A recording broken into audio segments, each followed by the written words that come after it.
Hello, everyone. Sarah Barker with the Connect Our Elders Empowering Aging podcast.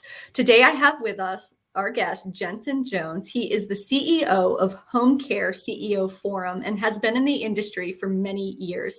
Thank you so much for being with us today, Jensen. Yeah, of course. Thank you for having me.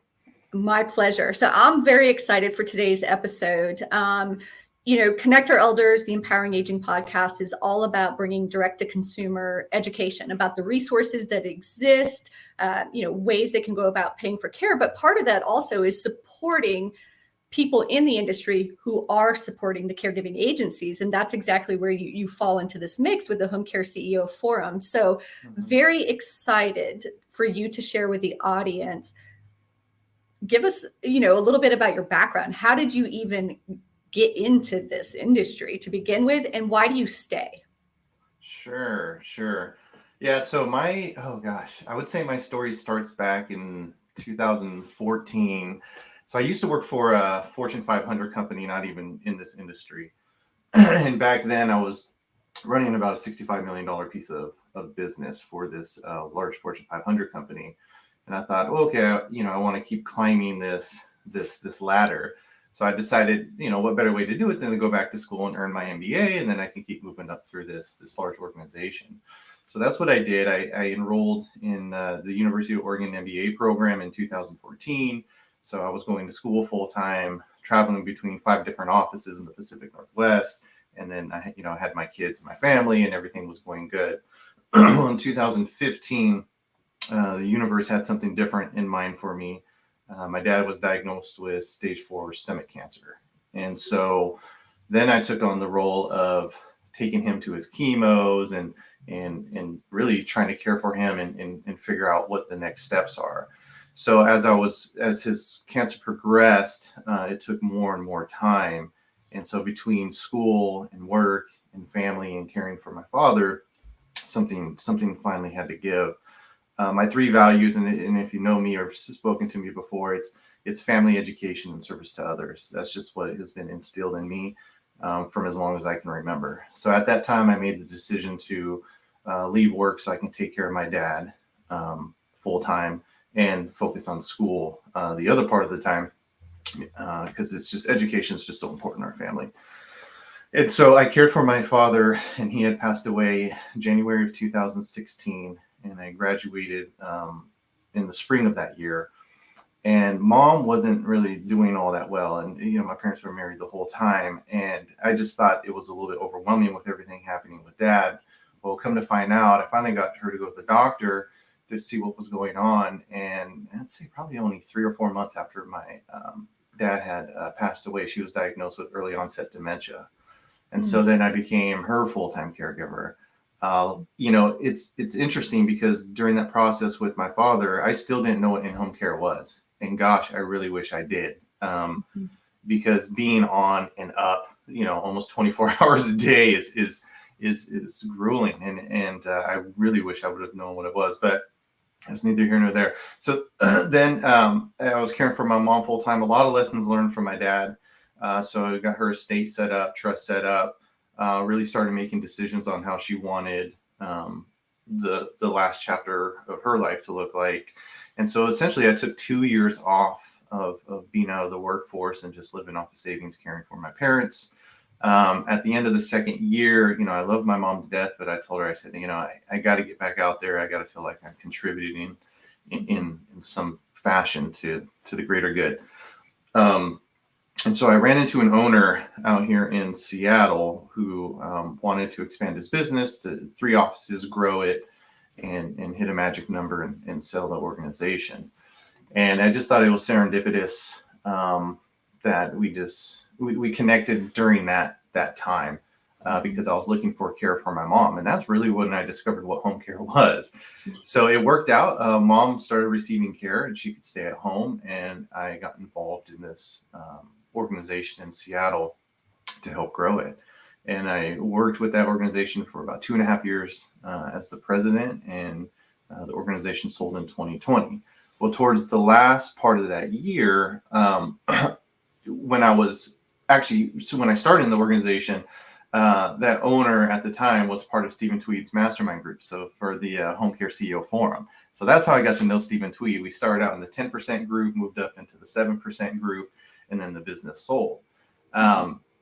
So after the business sold, I had done some consulting because I had organizations contacting me about the different playbooks and structure that I had put in play to grow and scale the business.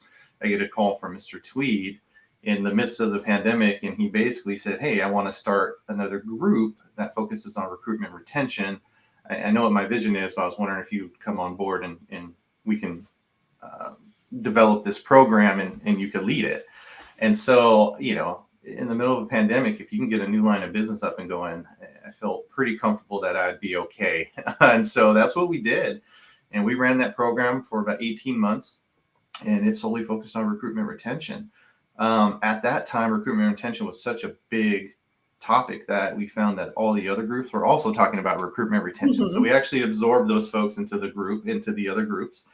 And, we currently have those 5 groups today. But, and then I worked with Stephen Tweed for the last 2.5 years, helping facilitating some of those groups. And then in this past January, I acquired the business. So, and its CEO Forum's been around for 10 years. So I'm very, very excited about what the future holds. And it's quite a big torch to carry. I know Mr. Tweed is definitely well known in the industry, and he's just been a fantastic mentor and friend through this whole process. Well, congratulations on all of the growth, right? From entering the industry, executing, right, on what that owner wanted you to do, growing the business to sell. And I want to translate that into what that bigger picture is, right? There's that business aspect of, right, you generated more revenue through the activities that you were doing so they could sell. But what that means is they were helping, right, more and more people within the community that needed care.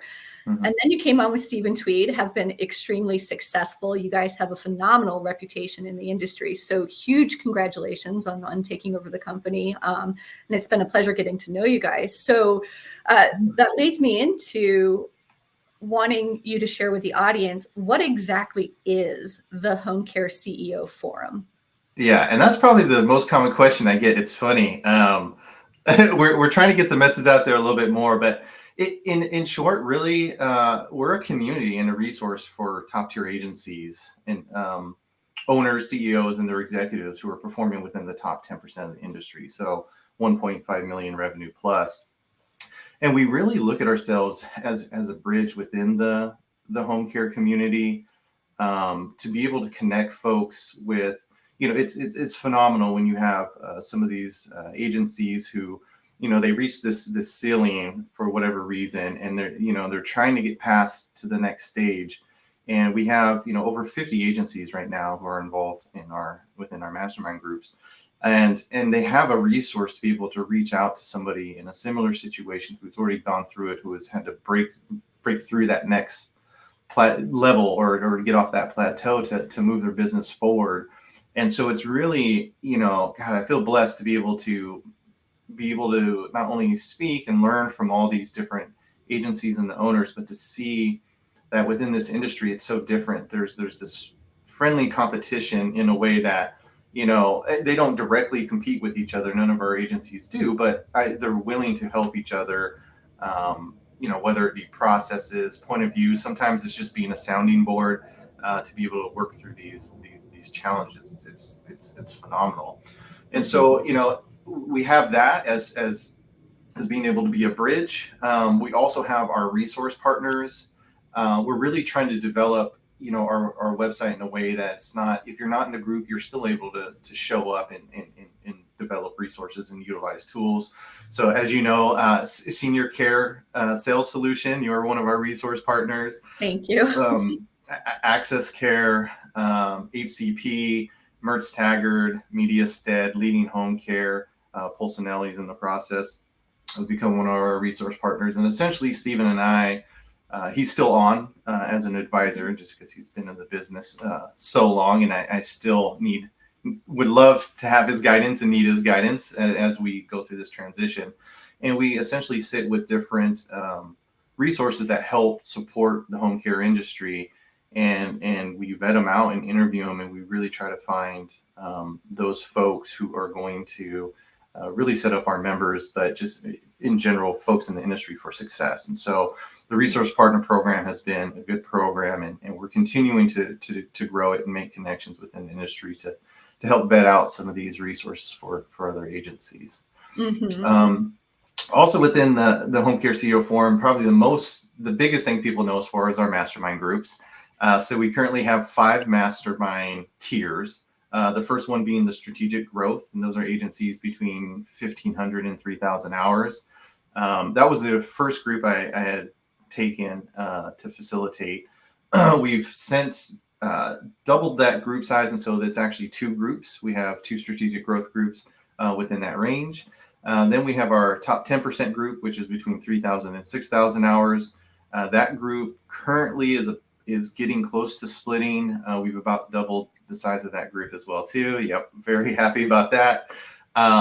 And so we'll have 2 of those groups. And again, these are all independent agency owners who don't compete with each other. So we have to be careful to make sure that everyone's playing nice in the sandbox. And then, well, you're creating a safe space, right? Because yeah. when you're talking, to the level that you are about certain aspects of the agency, you necessarily don't want to share that stuff with your competition, right? Yeah, absolutely. No, you're absolutely correct. And there's a lot of vulnerability and trust within these groups. And the really neat thing about all the members, and the theme I see across the board, is all these members right now are in the season of learning, developing, challenging themselves to grow the business and kind of make themselves a little bit uncomfortable and have other people provide feedback in a way that sometimes might sting a little bit, but they needed to hear it in order to move forward. Growth is not comfortable, right? I mean, no, growth hurts. Yeah, absolutely. And one of the questions I ask, because we do have a process of figuring out who's going to really help be a good member, I guess, within the community, is I say, are you willing to share your P&L? And I don't think there's anything more vulnerable than looking at someone's P&L, because you see all the great decisions, but you also see the mistakes in that. And if you're at a place where you can say, yes, I wouldn't mind taking my P&L, showing these other owners and getting feedback on maybe what are some of the things that they're doing or they're seeing within this that I can make improvements on. I mean, that's just the initial piece of vulnerability there. But that information is necessary, is it not? Yeah, it is. And it's not like we focus solely on that. I mean, there's so many burning issues that are happening out there. We're not going to sit and just dig into someone's P&L, but to have a willingness to be able to show folks your P&L, I think just kind of sets the stage on how much vulnerability there actually is within these groups and the type of discussions that take place. Understood. So I'm curious, I know the answer, but I think the audience should know, why is it that you all have different tiers of groups, different revenue tiers? Yeah, totally. And then so there are still 2 more groups too I wanted to get back to. There's a 7% group, and I'm really excited about 7% group. We really this new year refreshed it, and so we actually added 10 new agencies to that group just in the last 6 weeks, which has been phenomenal. So that group is sitting at 12 current members right now. And then we have our top 5% group, which is 10,000 hours plus. And the reason we separate them into these different, really the hours kind of equate to revenue, but these different revenue tiers is just because the conversations, when you're 15 to 3,000 hours, your resources, your financial resources, and the things you're focused on tend to be quite different than those who are at 10,000 hours a week.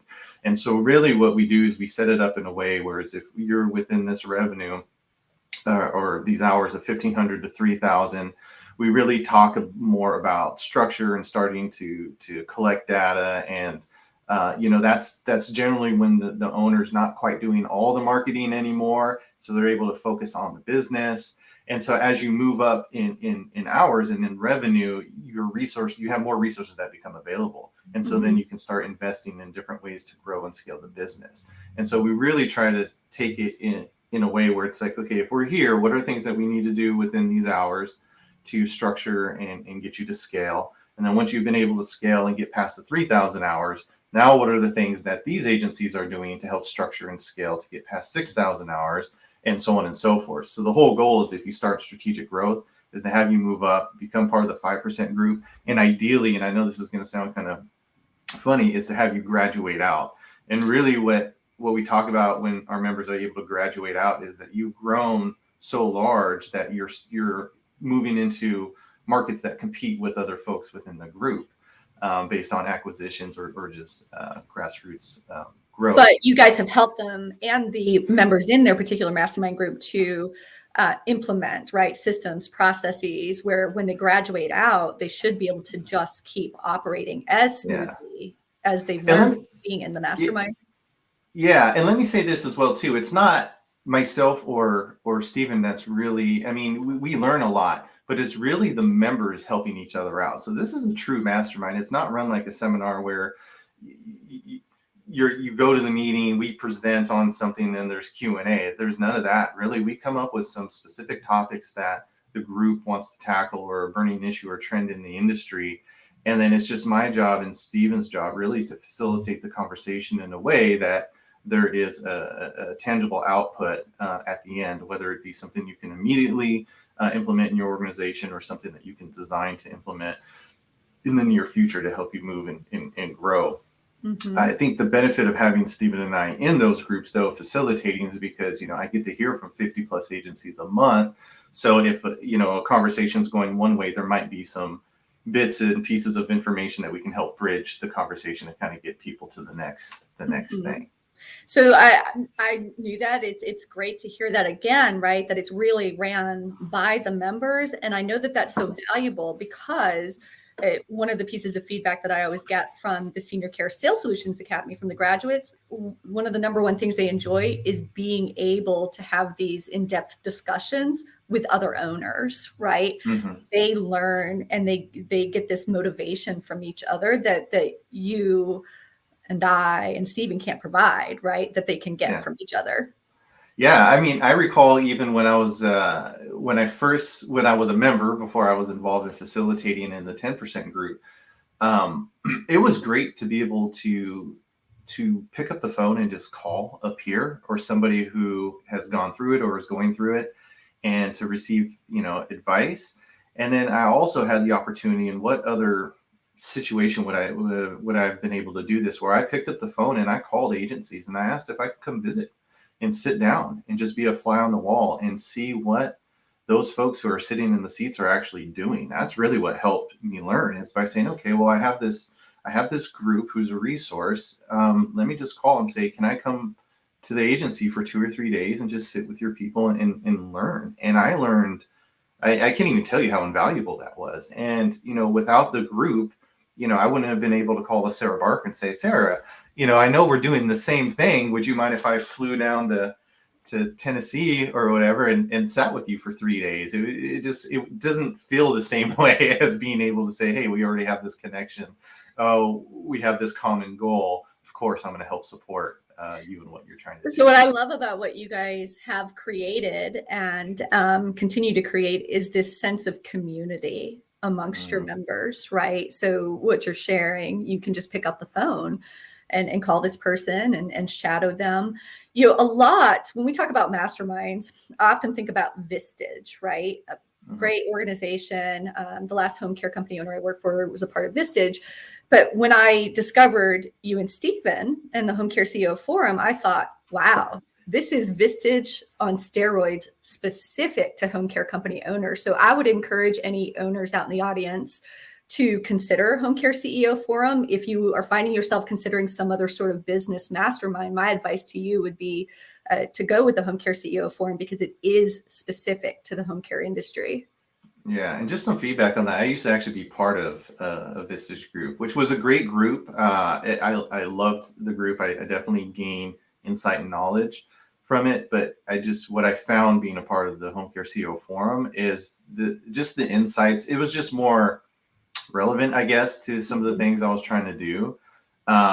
Same language. I think there's benefits to both groups. I don't want to, shoot down being a part of Vistage or maybe another group. but this is definitely industry specific to where, yeah, you are speaking the same language and you have folks that have had the same or similar experiences. And there is enough variety in there because they're spread out all across the country. Some of these states are highly regulated. And so some of the creativity in or how they have to structure to fit certain criteria plays really well in some of these maybe states that aren't quite as regulated, and it kind of gives you a competitive advantage. So there's just so many things that you can take away from these groups. And like I said, I just feel blessed to be a part of this organization and to be able I love to that. So you have a comment. Jensen, I can't tell who it is. So if you're still watching, please comment with your name. Jensen is hands down a legend in the home care field. Honored to know and learn from him. I didn't even realize that there was interactive comments. I appreciate that. It's not me, really. It's the quality of the folks who are a part of the community. I just tell people my job is just to ask the right questions, and I'm a professional question asker, and just making sure that we're leading people and staying focused on the topic so we can actually develop solutions. There is we do have some fun too. Like we'll have our in-person visits. We do that twice a year, and we actually just came back from Florida. And it was fantastic. It was like 10 days out in Florida where we brought all the groups through.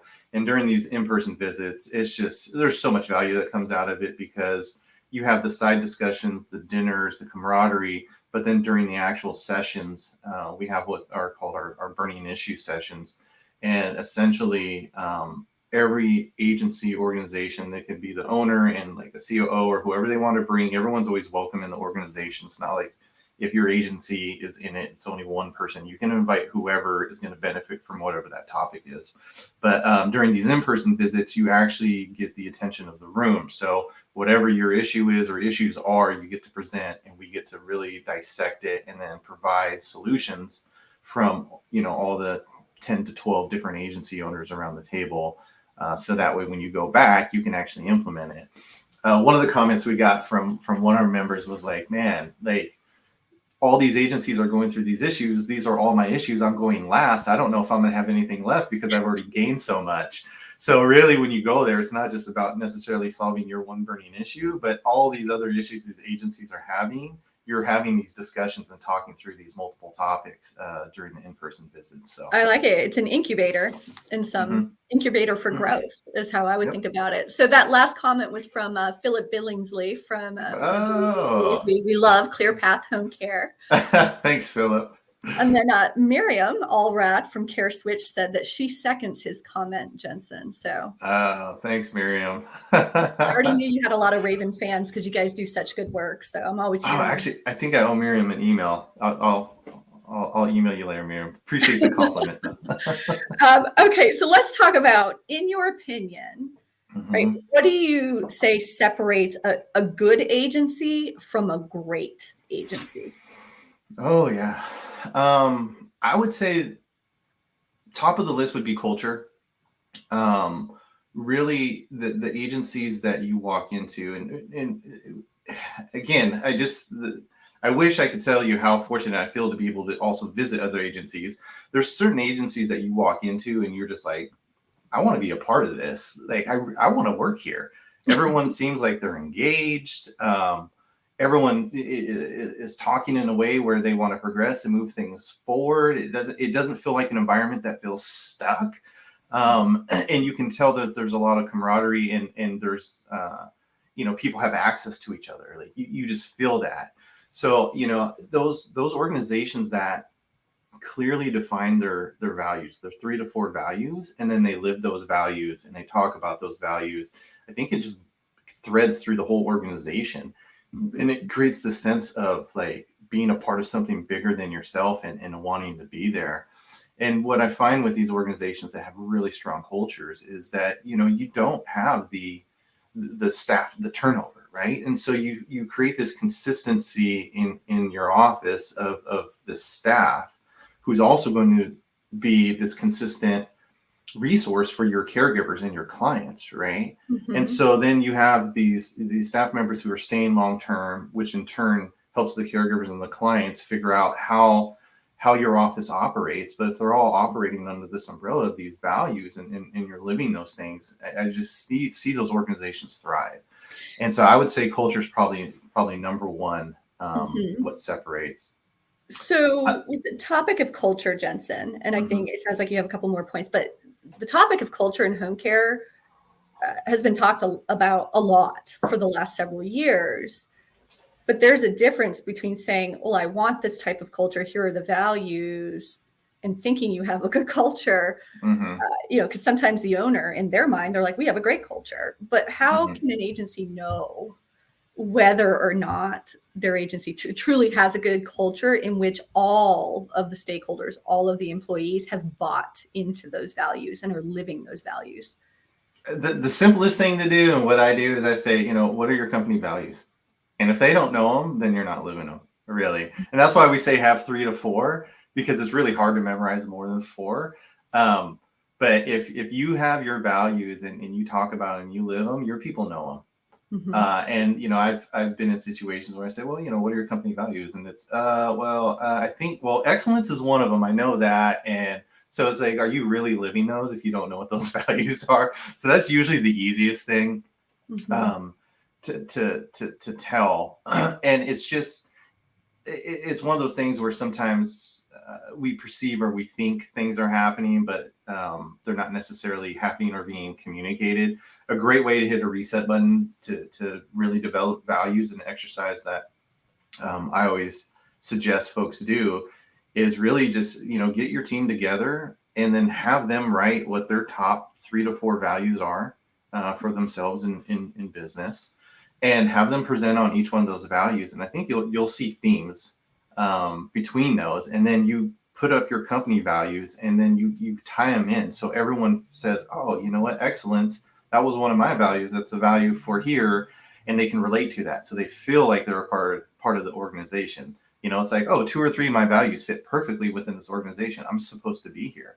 Now, if you have someone that doesn't have any of those values, then, maybe you have the wrong person in that chair. I don't know. But it's a good way, really, just to kind of, understand the values of your employees. So it starts bridging that communication and tearing down walls to be able to approach folks about their value system. And then it really ties in their values to the organization. So I think that's always a good place to start. And then it's just a matter of, okay, how are we going to consistently talk about this, live it, display it, reward it, reward people who are demonstrating those values within the organization. So I've always had this idea in the military, or the Army specifically, they give you this little card. It's the size of a business card.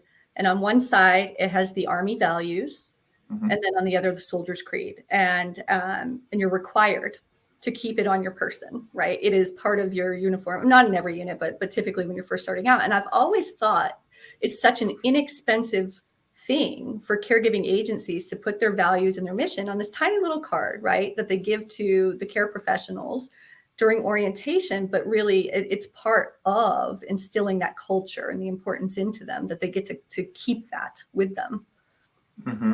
And celebrate it too. Be loud about it. If a caregiver or an employee is doing something, don't wait till the newsletter comes out. Tell them right away. Say, hey, I noticed you displayed, dignity or integrity or heart or whatever that value is. And I just want to stop to say, thank you. And I appreciate that you're living those values. And that means a lot coming from, the CEO or COO or those high level folks, that they're actually being recognized for this. And that, again, that will bleed through the organization, because now your people are going to say, hey, such and such caregiver actually did this thing.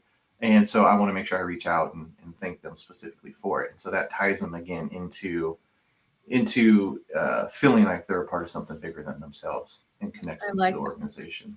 So through your work in the agency that you work for, and then plus the work that you're doing now with your company, HOMECAREceo Forum, what are some other things that you notice that separate the great from the good? Yeah. So culture is number one. I would say structure as well too. So really having clearly defined roles and expectations within those roles, and consistency within processes as well too. So you have a role, and this is what we want you to do. and here's an expectation of how we want you to do it. At least have a starting place, right? You can always modify, but have a clear expectation. I think when folks come into the job, or just imagine yourself coming into a position, if you were going to be a recruiter or a scheduler, and you knew exactly what your expectations were, you knew how the process worked, it was all mapped out and clear. I mean, that really sets you up for success versus, okay, you're just going to sit down and watch this person for 5 or 6 months or 3 months or whatever the timeline is, and hopefully you'll catch on, and then you'll work and work and work and work. But do they really know what they're working towards? Do they have a goal they're working towards, or do they have an expectation of execution that they're working towards? I had one of my former employees one time who came to me and said, I only work for small businesses, but this is the first small business that I came into that actually had some structure. And I knew exactly at the end of the day how well I did my job that day. And I think that's huge. I think a general rule of thumb is people like to know where they stand, because I think there's nothing more frustrating for any employee is that when they do start receiving feedback or constructive criticism and they feel blindsided because they're like, well, I didn't understand, or it wasn't communicated clearly to me, or I didn't know the process, right? Right. And so making sure that they have the structure up front, but goals, right? Yeah, totally. So yeah, having it defined, making sure your metrics are clear, and so your metrics should be driving that behavior, right? Whatever output you're expecting from that position. But I think the piece that gets left out a little bit too often is that consistent coaching and development of those people. So I mean, you should be sitting down with your people once a quarter or twice a year, and regularly. It's not going over a pay increase. It's just saying, hey, here were your goals for your professional goals. Here were your personal goals. Here were the expectations we have. Where are we at? And what do we need to do to help continue to develop you? And having those coaching conversations, I think is key as well too. So, defining the role, having the metrics, but then actually sitting down and kind of going over what those are and how they're performing. And then also being able to support those people in their personal lives as well too, to say, do you have a specific personal goal that you want to hit, and what can I do to help support and get you there? So what I'm hearing from that is that a differentiator, right, that separates the great from the good is that not only, right, there's the metrics for what is expected in whatever particular position within the agency, but having an understanding of what that person wants for their life. So, psychologically, their people will feel that they're being invested in, right, as a whole person, not just a number within the agency. No, absolutely. And then another, maybe this is just something that I just kind of thought of, is meetings as well too, right? So what I ask folks is when you're running this meeting, is this meeting for you, or are your people actually walking away with value from the meeting? And one of the questions I always ask when I work with agencies, when I talk to their people, I just ask, I say, when you have your meetings, could that have been an email? Could your meetings be an email, or are you walking away with some value from those meetings? And you'd be surprised how often they say it could be an email. And so it's really structuring your meetings in a way that it's not you just collecting data, but they're also able to walk away with some value from those meetings. Right. Are there any other things that you would like to touch on that you? Data. I would say also good agencies from great agencies is data, and it's consistently recording the data. So ideally in one location, so your home care operating system or whatever that system is really being able to collect all the data within each department. So that way you can map out processes and funnels based on that data. And so when I talk about data, I mean, there's really two different types of data, and you have your operational data and your analytical data, and it's understanding the difference between the two. So let's say, for example, operational data is, we need this many hours, per week to hit X amount of billable, to hit our revenue target. And based on that, people start problem solving for the week to say, okay, we need to hit, 10,000 hours this week. We're at 9,000. What are we going to do to get to 10,000? Are we going to be able to schedule all these things? And so decisions get made in the moment, which is fine. And that's operational data. That's the day-to-day. Analytical data really is it's the big picture. It's more the long term. So maybe an example would be, okay, we need to get to 10,000 hours, but what's usually the answer? Oh, we don't have enough caregivers, right, to be able to hit those hours. So an example of analytical data would be, say, okay, well, let's say we have 5 buckets that we're recruiting from, and we're putting 20% of our time and resources into each one of these buckets. And we're going to record how many applications happen, how many interviews are scheduled, conducted, orientations are conducted, and who actually starts, and then who's here 90 days later, who's here 180 days later, who's here at the end of the year in each one of these buckets. And over time, whether it's 90 days or 6 months, you go back to those buckets and you say, okay, well, buckets 1 through 4 are producing, but bucket 5 isn't giving us any output. So then you have this big set of data that says, well, let's stop focusing 20% of our time on this bucket that's really not doing anything for us. It's taking away time and resources. We'll get rid of that, and now we can focus 25% of our time, or however you want to divvy it up, right? You want to focus more of your time on what's giving you the highest ROI. And so now you're starting to use some of that data to be able to make informed decisions to get more juice for the squeeze, as folks say. Do you guys, I find that just about every agency I talk to, they want to use data. They understand the importance of data. They are like, yep, I need to have KPIs, but they don't know what they should be or how to go about doing this. So is that something that you and Stephen, through the HOMECAREceo Forum, help agencies establish? We have those discussions. I also do one-on-one consulting with agencies. I have about half dozen I'm working with right now.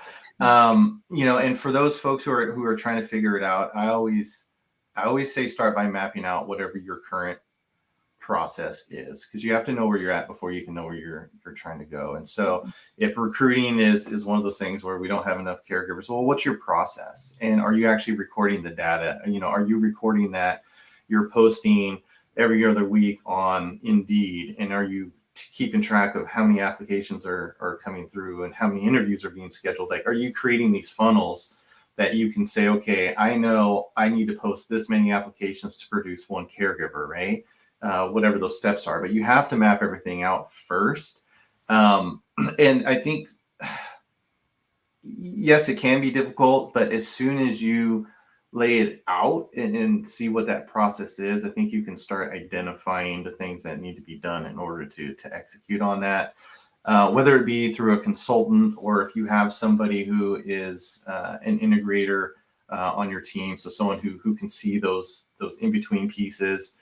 We have members coordinate with each other to do that. And, the great part also about being in the HOMECAREceo Forum, you have access to Stephen and I as well too. So if you schedule 30 minutes on the calendar because you're stuck on something, we're more than happy to provide time to our members. And again, we're a resource, and nothing makes me happier than hearing from folks and saying, hey, I'm looking at this, but I can't quite figure out what the next thing is. And so they do reach out.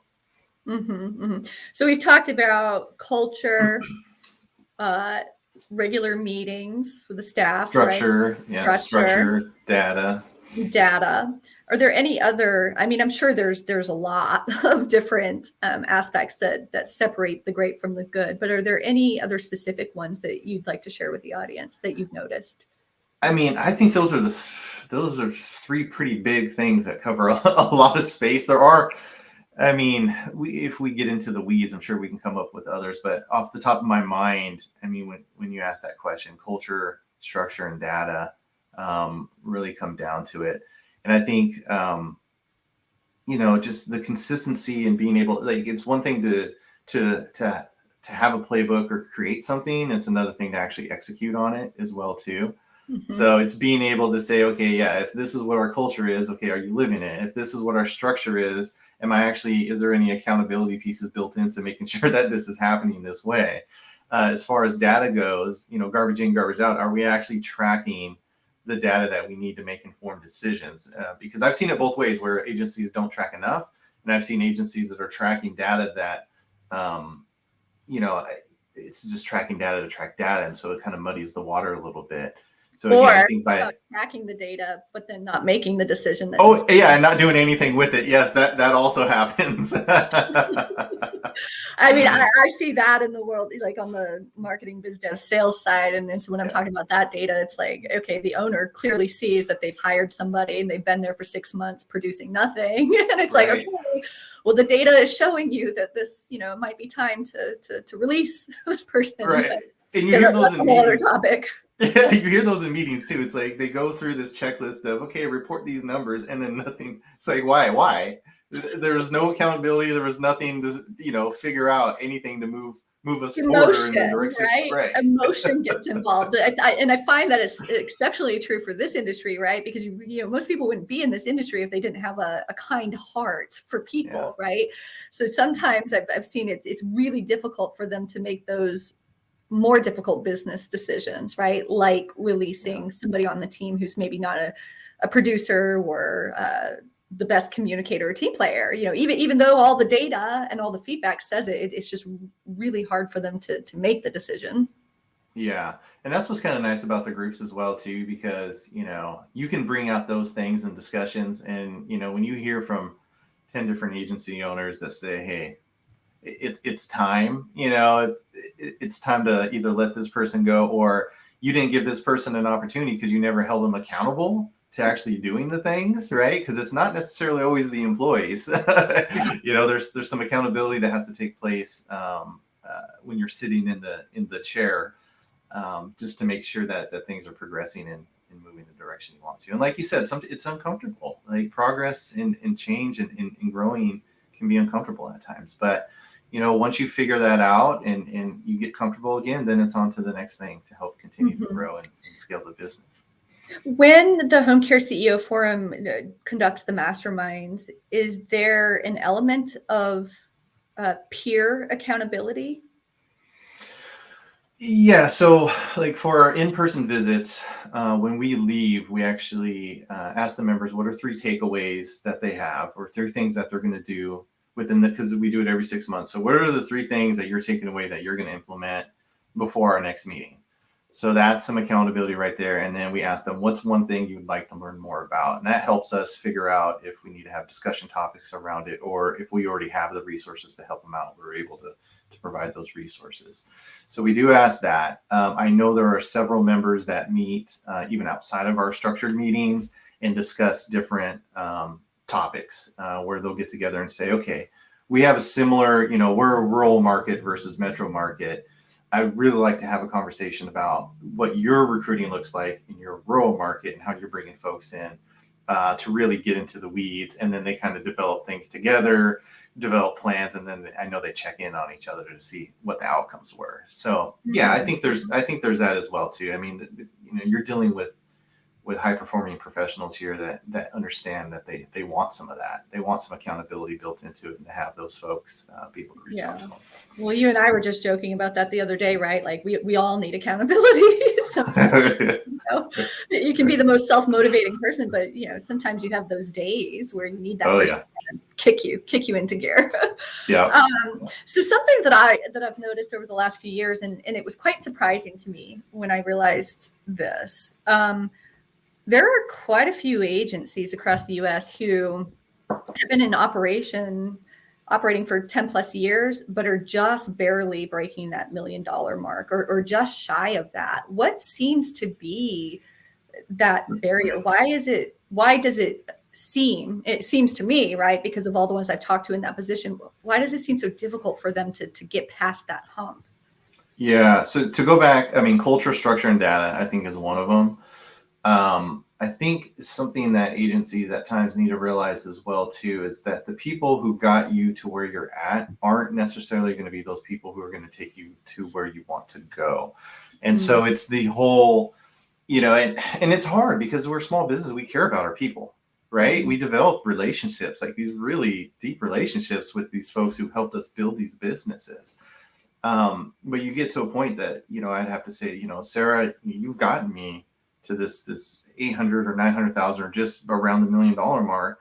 But is there more that I need to invest in you in order for you to help me get to the $2 million, $3 million mark? Or do I invest and find somebody that already has the experience of scaling to be able then to get me over that hump, to get me to that?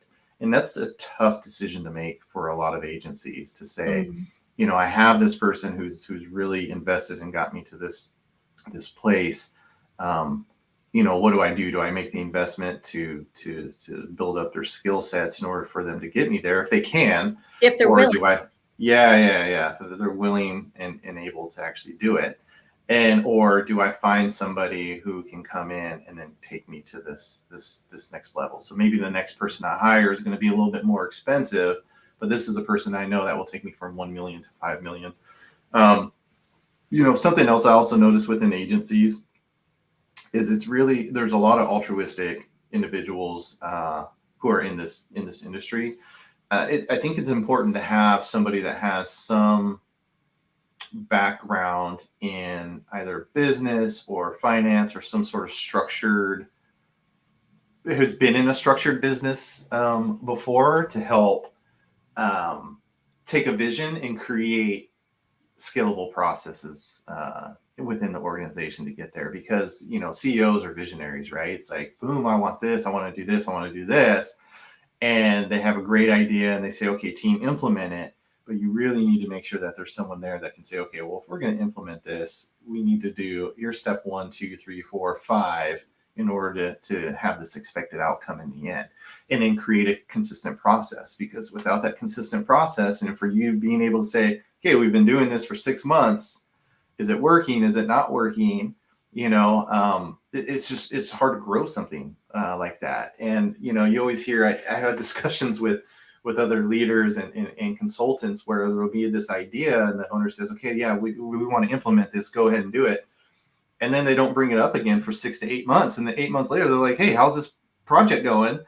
And it's like, well, nothing was ever really formally structured to be able to execute on this thing. So, I think when you start looking at the people who are sitting in those chairs, it's just a matter of, does this person have the skill, will, and ability to actually take us from here to here? Mm-hmm. And then I also think there needs to be the owners need to be in a season of growing, developing, and challenging themselves too, because fish stinks from the head down, right? So if I feel like I've already arrived and I'm expecting other people to develop and grow and don't expect myself to do it, it's going to be really hard and challenging to be able to grow something meaningful out of that. And that's just my opinion. I was going to ask if you guys do, I guess, leadership consulting, right, for the owner, because I've been in this position, and where there's a marketing team. And so we'll just say the owner has an idea and says, okay, go and do it, which is fine, right? They own the company, mm-hmm. They make the decisions. But in my opinion, right, as a leader, it would be better if it was discussed to get the buy-in of the people who have to execute whatever is being passed down now, and to get their feedback, especially on the marketing side, if they're the ones out there pounding the pavement, talking to the referral sources, kind of get their feedback on whatever this new initiative is. At the end of the day, the owner can make the decision, yes, we're going to move forward with this. But I think that it's just much more effective and creates a more cohesive team when new initiatives are actually discussed. Yeah. So to answer your question on leadership development, it's important and it's key to have those meetings like we talked. So, before, I have a program that I use now, but before I found that program, I used to mentor 2 people at a time, because it takes a lot of time and energy to mentor and develop folks. Thank God I found this tool. So it's called the WILD Toolkit, and WILD stands for Whole Intentional Leadership Development. And so I use this tool, and there's 10 tools within this kit, essentially, and you can either self-implement or you can have myself help you, walk you and your team through it. For me, it's not about having, if you want to self-implement and buy the tools, just go for it, right? I just want to uplift the whole community in the industry or whatever. So if that's what you want to do, go for it. I think it's a good tool, but it walks you through leadership development, and it really tells you, where your people are at in as far as their development goes, and it sets goals. It sets expectations on who are going to be the key people to help move that person to build their acumen and help, you know, develop and grow the agency as they're doing these things. And it just walks you through. And it's a tool that I used for several years before I even started introducing it to other folks, that really helped me get unstuck. Because it forces me to look at myself. And I'll be honest, the very first time I did these tools, I was rating myself like I was, you know, out there walking on water. And then I went back and took it again and was honest with myself on where I was within my development, and had some great conversations with the folks within the program to really say, okay, these are the things I need to work on in order to get to the next thing. And so, yeah, so I do have that through the HOMECAREceo forum, through actually Jensen, Morgan and Jones LLC is my consulting, but it's basically all the same. I weave them together, but yeah, so we do have a formal leadership development tool. Okay, fantastic. So, you know, I've had people reaching out to me previously, curious about how they can become a member of the HOMECAREceo forum. You guys seem to be experiencing incredible growth recently. So are you actively bringing on members right now still? Yeah, absolutely. Like I said, we're trying to build a community, and the bigger the community and the more that we can uplift agencies around the country, the happier it makes me. I love being able to have a platform that extends the reach across the country to help elevate the industry and how we're performing and people learning about us. So yes, we are always actively looking for members, but there is a process because you have to be in the season of wanting to develop and grow. And so within that process, if you go to our website, there's actually a form that you can fill out. So if you're looking to either be a member or a resource partner, you can fill out the form and say why you know, what you're looking at, if you want to be part of a mastermind group or a resource partner. And then what it is I'll have a one-on-one conversation with you just to learn about your agency and what your vision is. So it always starts with a phone call. And then after that, we'll have the prospective member actually sit in one of the mastermind meetings so they can get a feel for how it's ran. They'll have to participate. It's not one of those things they get to sit there. So we incorporate them in the conversation to see how they're interacting with folks. And that allows them to get a sense of what it feels like. But it also allows the members an opportunity to provide me feedback as well too, to say, hey, I think this is going to be a great member, or I'm a little bit concerned about this. In addition to that, we also invite them to our monthly town halls, which I forgot to mention. So we do have a monthly town hall where I look for subject matter experts to talk about specific things that are happening in the industry, and all the agencies who are members are invited to that call. You know, Sarah, you did our one in January, which was phenomenal. We had great feedback on that in regards to post-COVID marketing. Our next call is this week, and we actually have a litigator talking about, you know, common mistakes or mistakes to avoid in regards to Department of Labor. And then we have Jim Kimsey coming on after that to talk about his Alzheimer's program. And then I have like an SEO specialist that talks about things that you can actually implement without having to pay people to help with your SEO. So we really try to find these folks that can provide value to our members, and they can take away from that town hall. So anyways, but they sit in the town hall as well. And then after that, we essentially circle around to see, you know, how that person's feeling as far as wanting to become a member and how we're feeling about it. We do ask that there is a 12-month minimum commitment. It's hard to create consistency and trust when people are coming in and out of the groups. So we do ask that there's a minimum 12-month commitment within each group. And then we move forward from there. And some folks are ready to be in the groups, and some aren't, and that's fine. I don't think those folks who don't enter or aren't quite ready to join a group are being left out, because I've had folks who haven't joined who still will schedule that 30-minute meeting, and I'll still give them my time, and they subscribe to the newsletter, and so it's just one of those things that I do give up a lot of my time to help folks, just because that's kind of just the way I'm built. It's the whole service to others value that I think sometimes some agencies, it's a psychological battle for them of like, God, I really know I need to do this because it's going to help me grow. But there's a financial investment, and you're like, well, I don't know if I want to spend that. But, the last home care company owner I worked for, he made this comment one time that really stuck with me. It's like, it's part of cost of doing the business. You know what I mean? You have to invest into your business and into yourself in order to grow and do more business. And then that's usually where I see agencies or the owners get held up is taking that leap. Yeah, and it's funny. So there's kind of two things about it. So like folks who have been into like a larger networking group, when we talk about the investment, are like, oh wow, that's usually they say it's cheap because it's about a third to half the cost of some of these other groups. Mm-hmm. But I also understand for those agencies and strategic growth, it is an investment. It is because you don't have as many resources. But like you said, sometimes you have to invest in things in order to be able to grow and develop and scale your business. So right, because you're tapping into other people's knowledge, right? Versus sitting there spinning your wheels trying to figure it out all on your own. And so it's like, if I'm looking at my stuff, or if we look at the HOMECAReceo forum, like, yes, you're paying to be a part of this mastermind, but in the bigger picture, what you're paying for is intellectual capital and tools and support, right? It's so much bigger than you're just paying to be a member of a mastermind. Right. Oh, absolutely. So, Jensen, where can people go to if they're interested in exploring membership in the HOMECAReceo forum? What is the website that they can go to submit and learn more information? Yeah, super easy. So if you see like my sign back here, HOMECAREceo.com. That's simple. So you just go to HOMECAREceo.com and you could read up on the mastermind groups, our resource partners on there. We still have a couple more that we have to put on there, but our resource partners are there.